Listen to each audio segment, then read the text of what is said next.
Hello Patreon supporters, Dave here again. I've got another behind the scenes video that I'm going to be trying to do more of for this site.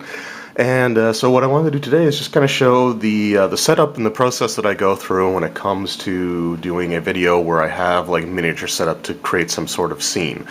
It's something I haven't been doing a lot of lately, and I kind of want to get back into, just because I thought it was something that looked nice on the videos. And with a lot of the miniatures, what I actually used to do was try to tell stories with the miniature setup. For example, if a video had several parts, the miniatures would sort of change. I'd use the same ones, but they would change their positions and different things would be going on. I never got to finish that particular storyline, but I did have one where I was going over the monk abilities before I kind of got burnt out on doing that. And in that video I actually had a scene basically where these groups of hobgoblins were trying to summon a devil, and the player characters were fighting like the hobgoblins, bugbear, and goblins, while the sorcerer was doing his thing. And I think it was in the second part, the devil appeared in the magic circle that was in there.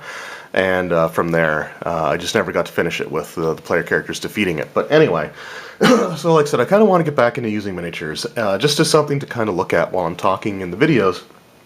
And so today, the video that I'm working on, and will probably be already uploaded by the time I get this one put up, is my Shackled City video on the third chapter, which is referred to as Zenith Trajectory. So basically, what I'm looking to do is recreate the Umber Hulk attack that takes place at the beginning of the adventure.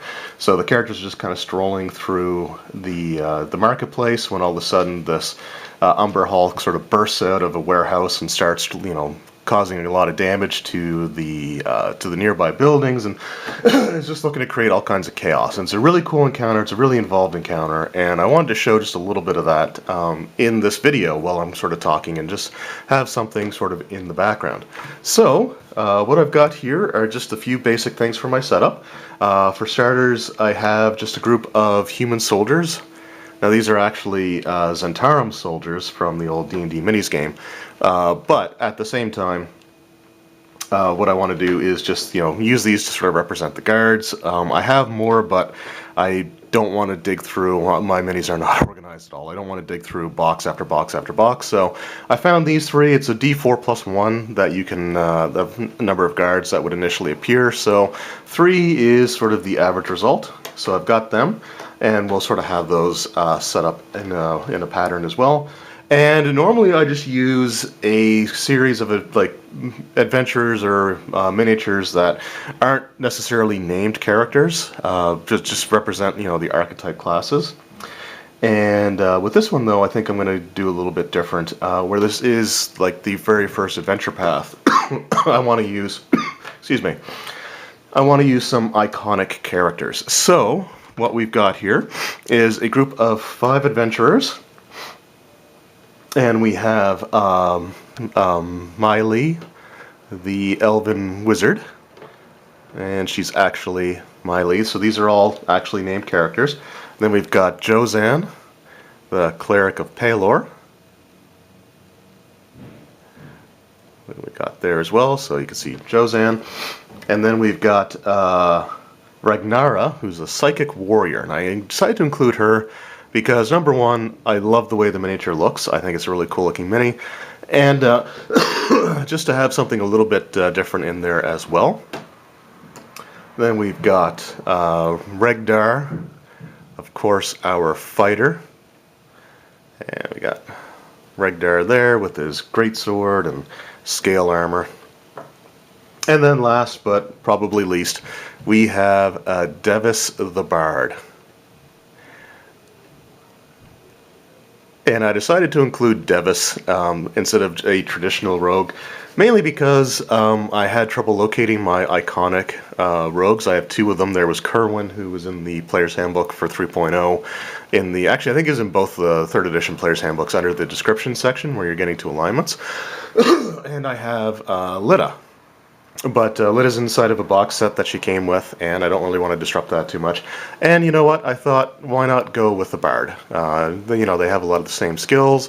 They can do a lot of the same things, but you know, just sort of again an unconventional choice. All right, so in order to do the Umber Hulk attack, I need an Umber Hulk.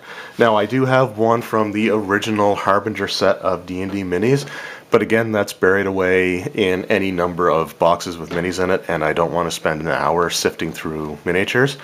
So I do know that there is one inside of this Dungeon Command faction set for the Sting of Lull. So we're just going to pop this open, and I'm going to have to re-glue that. The side's coming loose there. But just pull this out, and there we've got our Umber Hulk. And I actually kind of like this pose a little bit better. The other one I think has both of his hands up or something like that. So it's just really cool looking. Nice looking miniature. You know, love these things. Love this game. I mean, I already did a series of videos on it, but I can't say how much I just absolutely loved this minis game, because it is absolutely a fantastic game.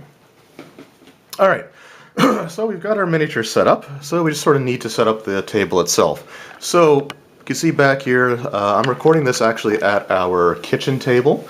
We have a table in the entryway, but it's a little bit crowded right now with stuff, and so it needs to be kind of cleared off, and I don't really want to do that right now.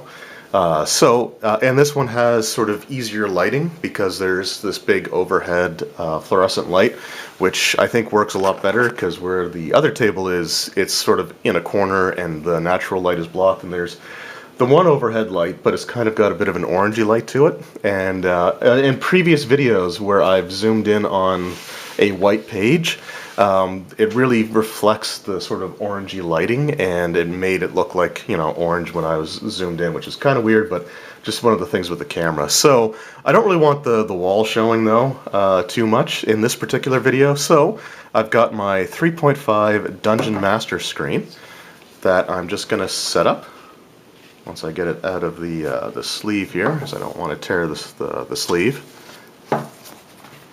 I'm actually glad that I have this, because I thought I had thrown this out, and was going through some boxes, and it just so happened to be in there after years of thinking it was gone. So I put it back over the screen to sort of protect it. So we're just gonna set this up back here like that, just so that, you know, we're not gonna catch necessarily the wall anymore. You know, if we're zoomed back, we're going to be seeing the the screen, which is what a player would see. So up next, I've got some maps here, and a whole bunch of them. It's a pretty thick folder.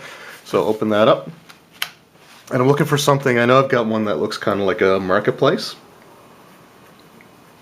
It's just a matter of finding them. So just pull a bunch of stuff out here and just kind of sift through them. So these all came in like Dungeon magazines, and oh, that might be it there. So these all came in like Dragon magazines and Dungeon magazines that I have here. Oh, excuse me, really, throat's kind of bothering me today. I also have some maps that came out of the Dungeon Master's Guide for 3.5. So the one that came in the back of the book, I have that in there as well. So we're just going to set this aside, because I'm pretty sure that this is the one that I am looking for. And I'm actually tempted to just leave it folded up, or might do something like this and then just slide it, because I don't want it to be taking up a ton of room. So I kind of see it there. We got a sort of a fountain there, which looks nice. It looks like some buildings here, and all that's really left to do is set up the miniatures. So we're just going to start with our Umber Hulk, which will be attacking a building. So we'll kind of set him off in the back. I want basically most of the stuff to be sort of in the back here, so that it can show up, and I can still put the magazine that I'm talking about down like this, and sort of, you know, be able to talk about it, to show it off without disrupting the miniatures. And yeah, so like I said, just have a little bit of something in the background here. So up next we've got our guards. So we're just going to kind of put them like that. This one's going to be going running away because of the confusion gaze, and that one's going to be turning on his friend because of the confusion.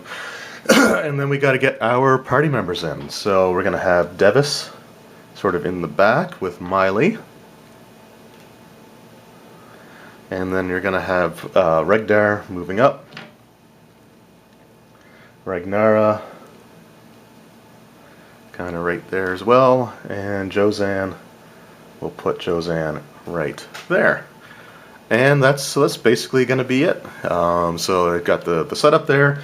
And that's sort of the process that I go for. So in this case, I'm recreating one of the scenes from the adventure, which is something that I'll try to do as much as I can. There are some adventures where I just really don't have anything to work with in terms of like having the proper miniatures and stuff like that. Like the next chapter has a really big iconic fight with the Glabrezu, but I don't have a Glabrezu.